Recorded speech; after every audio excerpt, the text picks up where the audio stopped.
Sa 220 volts.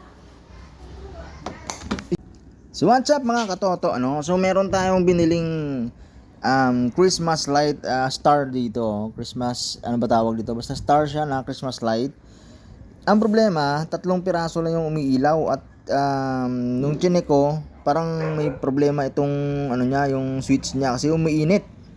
No? Tsaka chinek ko naman yung mga bulb ng bawat star na yan, wala namang pundi. So ang ginawa natin mga katoto, dinirekta natin siya. So ginawa natin parallel, ginawa yan oh. From outlet, yung outlet di pa natin nakakabit, eto pa. So ginawa ko, nag-tap lang ako dito, tap ako dito sa pinaka main line natin.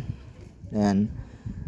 Parallel connection yan mga toto. So i-testing natin mamaya kung anong outcome ng gawa natin. Ayan, so eto na mga katoto, ano, the moment of truth, no. So bumili tayo ng DIY na Christmas light, no, Star Christmas light. At meron siyang blinker mga katoto. Nung binili natin at tinesting natin, okay naman, umiilaw naman. Pero nung dumating dito sa bahay at tinesting natin ng mga 1 oras, ang nangyari, naging 3 na lang yung umilaw na bulb.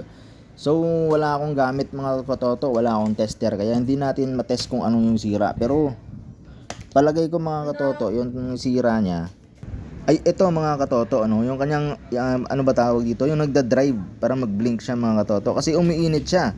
Hindi normal yung init niya mga katoto, kaya nag-decide tayo na tanggalin na lang to at gawin na lang natin. Ang ginawa ko na lang ay nag-parallel na lang tayo mga katoto.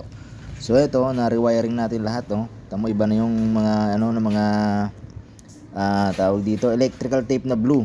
So yun yung mga nirewind natin mga katoto. So ito na, the moment of truth. Testing na natin kung iilaw ba yung ginawa nating rewiring at yung parallel connection mga katoto.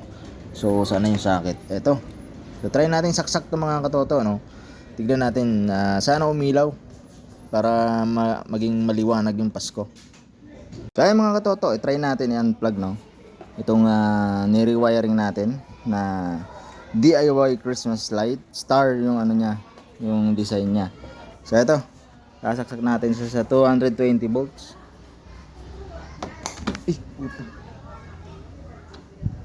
Mutok.